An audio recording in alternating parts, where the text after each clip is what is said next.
Hey guys, how's it going? Good, good. Thanks for coming out. Thanks for coming to my special. This is great of you guys. I'm glad to be here. Glad to be anywhere, really. I learned recently that I was nearly aborted. So I think that's a good way to start my routine. A couple of abortion jokes right off the bat. But it turns out my mom was relatively old when I was born. So when the doctor told her she was pregnant, instead of saying, "Congratulations," he followed it with, "But you have options?" So I thought that was really good to hear. I think doctors' offices in general are pretty inconsistent in the way they give their news out. I'll give another example. So during my more rambunctious or slutty days, I had blood drawn for a full STD panel. So that's not funny. So a couple days later, I get a phone call, and it's a woman. She says, "Hi, this is Peggy from the doctor's office. I'm calling to let you know that your RPR test came back negative." And I thought, great. What is an RPR test? She says it tests for syphilis. And I think, all right, good news. No syphilis on this guy, right? Great news. A couple days later, I get a phone call, same woman. "Hi, this is Peggy from the doctor's office. We need you to come in." And you see, exactly, that's not good news, because they've established they give their good news over the phone. So I'm thinking, shit, it's either herpes or AIDS, I know it. So I'm driving in and I'm trying to rationalize it in my head. I'm thinking, okay, worst case scenario, it's AIDS. That's not that bad, right? These days, I can live with that. I mean, Magic Johnson's had AIDS for 20 years, he's doing great. And for my sex life, I'll just find some AIDS colony somewhere, and it'll be all about free love. Because you can't get more AIDS. There's no, like, super AIDS or anything. So I'm good to go. So I get there, and the woman, you know, the nurse takes me back, and she draws my vitals and all, and she checks my pulse and my blood pressure, which I think is pointless because she can just watch the blood vessels just pulsing in my eyeballs. And she takes my vitals down and puts it in the computer, and then she leaves the room without locking the computer. So I slide over there, and I look at all my stuff, and I'm thinking, okay, good. So pulse here, 800 beats per minute, all right? Blood pressure, 250 over 250 somehow. And I get down to the test results, and it goes, okay, HSV for herpes, status, P, shit. Positive for herpes. Under that, HIV status, P. God damn it! AIDS and herpes. How am I going to live with that? That sex colony is very exclusive. So I'm sweating about this for like 20 minutes till the doctor comes in and he says we need to draw more blood.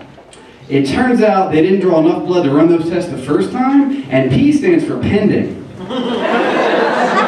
They could have gone with any other letter. They went with P for pending. So I told my wife that story. She's a nurse, and she says, "You see, that's why you're not supposed to read and interpret your own charts." And I said, "You're right, honey. I'm sorry. You look beautiful. Can I get you anything?"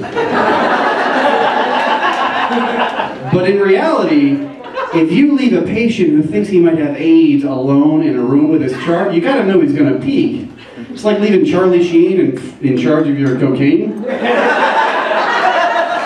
know it's not gonna go well. So I picked up a new hobby lately.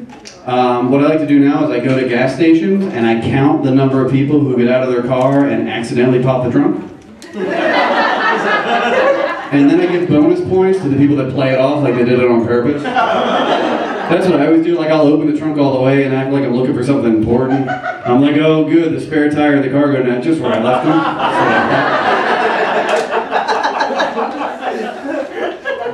So you guys seen those signs they put up around here around the holidays? The anti-drunk driving signs, they say, "Drive hammered, get nailed." Everyone has, good deal. So they're designed to scare you into not drinking and driving, which I think is a good cause. I can get behind that. The problem is the first time I saw that sign, I was driving on the 10 and it was on a scrolling marquee. So I'm driving and I look up and it says, "Get nailed." And I think, all right. And then it scrolls and it goes, "Drive hammered." And I'm like, did we elect a new mayor who loves to party?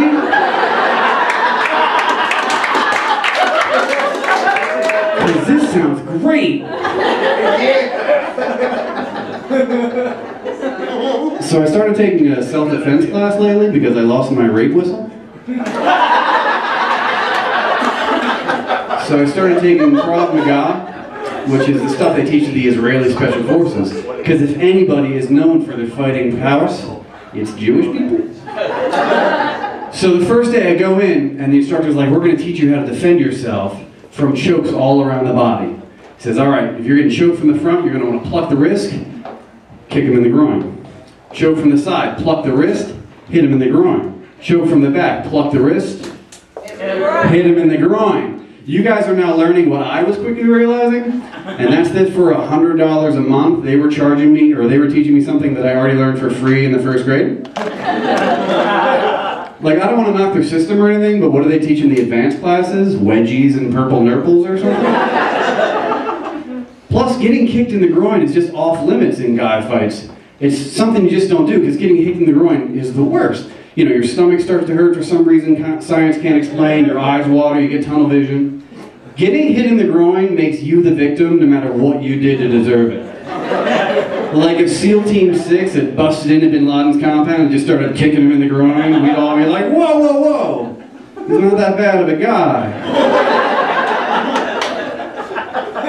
And it's amazing that guys have such an easily accessible vulnerability like that. I mean, it's right in the middle. It's like God designed our bodies the way Darth Vader designed the Death Star. You guys get that joke? You're a bigger nerd than I am. Anyway, that's my time. Thanks a lot, guys. You guys have been great.